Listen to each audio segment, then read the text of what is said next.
Massie, you're recognized for 5 minutes.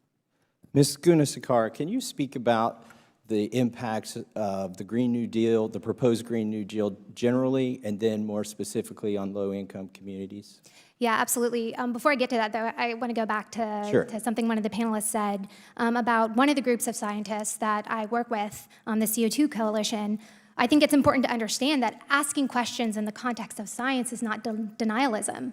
The very essence of better scientific understanding is by asking tough questions and challenging the status quo. The scientists I know that work at the agency today, at EPA, that I've worked with internationally, and that I have worked here in Washington, D.C., and across the entire United States, they ascribe to that. And what's different in the context of climate change science compared to other areas of science that I work closely on, including air quality assessments, is that anyone who speaks up and mentions some measure of uncertainty, they get attacked. So much to the point, one of the scientists I work with that's affiliated with the CO2 Coalition, his office on the University of Alabama's campus got shot up.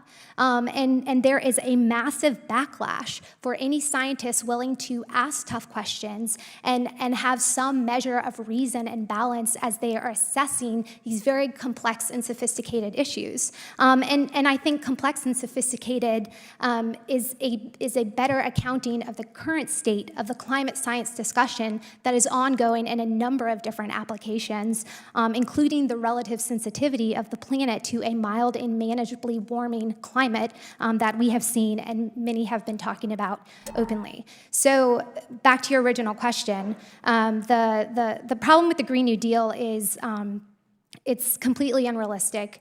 It would force an unnatural shift to renewable energy sources, which we talked about earlier, would lead to an exponential increase in the price of electricity. There's significant economic consequences to that.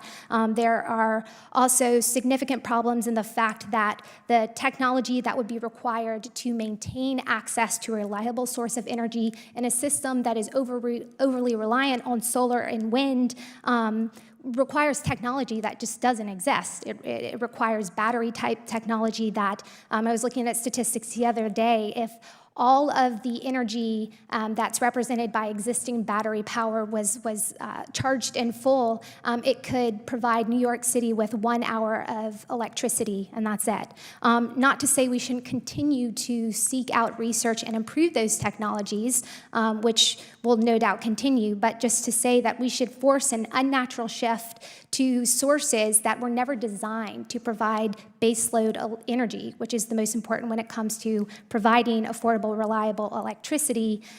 You're going to have a host of negative consequences. And for the communities, minority communities and low and income fixed communities, we talked about that too. When they spend a disproportionately higher amount of their take-home income on energy already.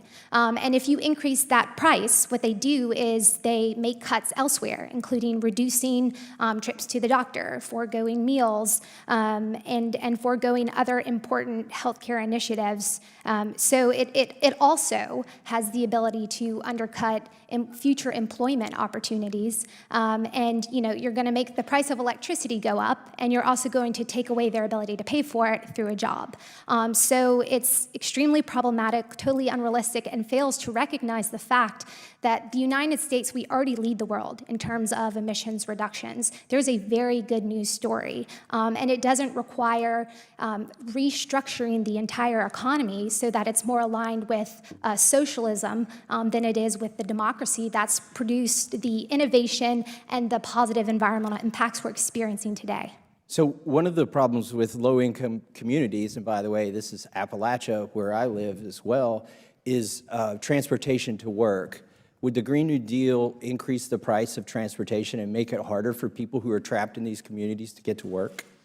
Yeah, I believe a lot of the details around the Green New Deal and how it would ultimately be implemented are missing, but an underlying element of it is to shift vehicles away from internal combustion engine fossil fueled vehicles into electric vehicles. And today there's been, after decades of subsidies and whatnot, electric vehicles represent about 3% of total cars in use today. So there's a significant problem in terms of having the infrastructure to make it to where people could reliably get to work, and also the cost of the technology are much more expensive, which is why you see only a few are able to afford things like the Tesla and things along those lines. The other thing it ignores too is in the context of electric vehicles, there's a lot of minerals in those in the batteries that if you were to suddenly shift and force in large swaths of the population to drive them, there's major mining implications for that and exacerbation, something I've looked closely at, of child labor practices in Africa, where cobalt, which is a huge portion of these batteries, actually comes from. Okay, the Just gentleman's time has expired. for the record, Yeah. I'm not against solar, I'm not against electric cars. I drive an electric car and my house is 100% solar, but I estimate I pay about twice of the cost for transportation and electricity. So this is not a burden that we should put on low-income communities. Thank you, Mr. Well, and thank